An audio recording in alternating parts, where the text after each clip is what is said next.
Good morning, BookTube. It is a foggy August day, and it has been a hectic week here in the Rapacious household. I've done overtime 4 out of 5 days this week, and it's Friday, so instead of overtime, birthday party.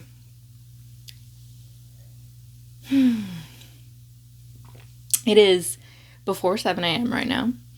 And I thought I would do my Friday reads, which is really kind of a Dear Diary, because I have nothing new per se to show you, but I do have some thoughts. So I'll get into that.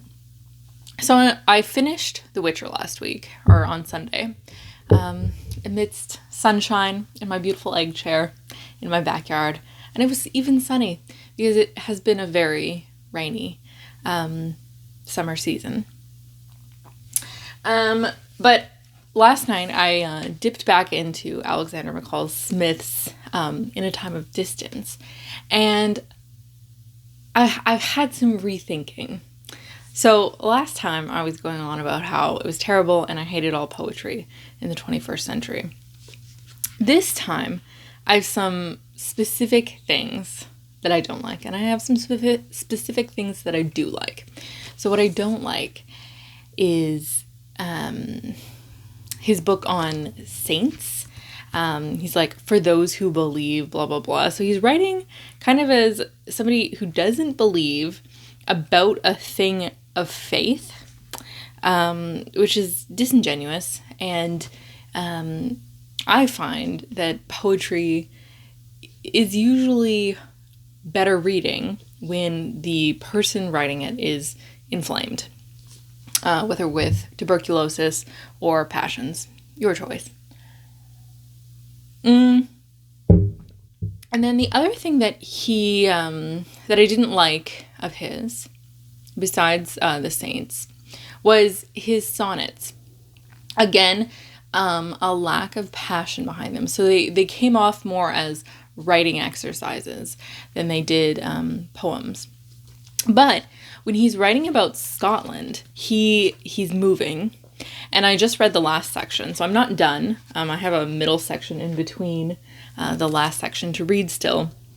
I quite liked his poem about St. Kilda, which is the edge of the Outer Hebrides in Scotland, a place of desolation, and he really brings it to life through poetry. So I appreciated that, and I appreciate his poems about place more than his guilt-inducing poems about animals that have little substance.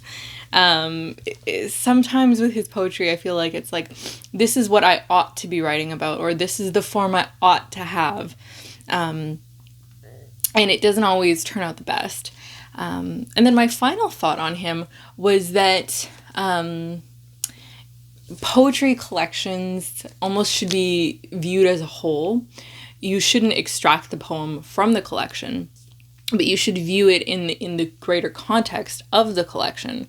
And when you look at the range that he has in this collection, and what he can talk about, like for friendship and travel, the natural world, then the scope gives you a sort of a feeling of wholeness. So I appreciate that about it. Okay, so as I had no time this week, I was only reading 2 books, the second book being The Cavalry, Maiden. So this week, I've rethought Nadezhda being interested in women. I think she has a massive crush on somebody whose name I can't pronounce. I want to say Podeshka. So there's this point when she's talking about this ring that he gave her. and she couldn't bear to part with it. So this woman is making a move on her, and she's like, please give me a memento of our time together. And Nadezhda is like, yeah, sure, what do you want? And the woman's like, your ring. And Nadezhda's like, whoa, my dear friend gave this to me. And I had to go back and find who this dear friend was, because I was like, I don't remember this guy. But there was an incident earlier where she was being bullied about her horsemanship, and he stands up for her, and it's this tiny little scene, but perhaps the reverberations of that emotion stayed with Nadezhda a little more than she lets on.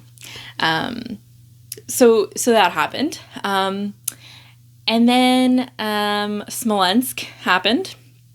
And the Russians are retreating into the interior.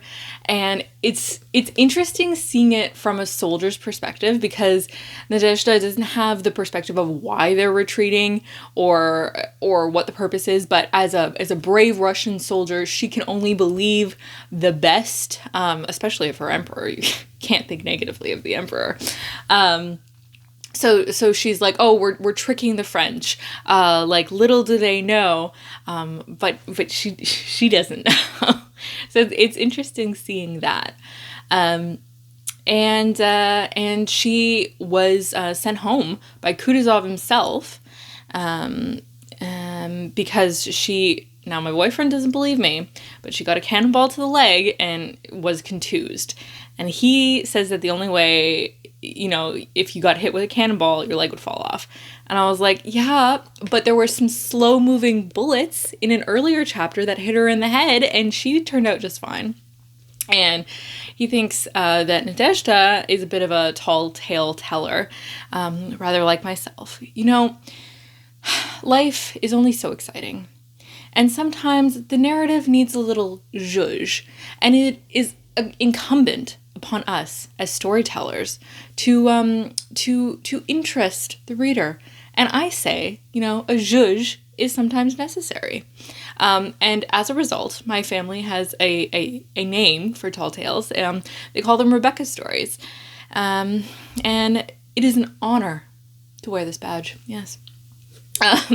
So Nadezhda is currently dragging her 14-year-old brother back to the front in the spring of 1813. And that is all that I'm currently reading. I was going to invite the dog upstairs to introduce you to him. Patroclus, come here! But he's not interested. So perhaps one day I will film something that is not a Friday Reads.